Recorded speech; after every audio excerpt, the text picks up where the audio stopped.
tiguruhan. Ang bahagi o Pulawan, walay kapustanan. Bisan mahimo ang kalibutan. Kung si Kristo halayo sa kinabuhi mo, walay tubong ang imong kalugan.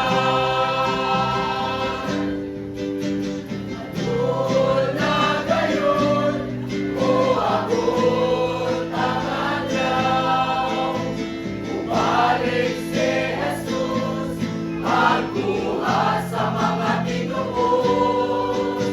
Abot ang adlaw, panahon ang patay sa lungganan. Awit sa hatiyan, ang bahagi o Pulawan, walay kapuslanan.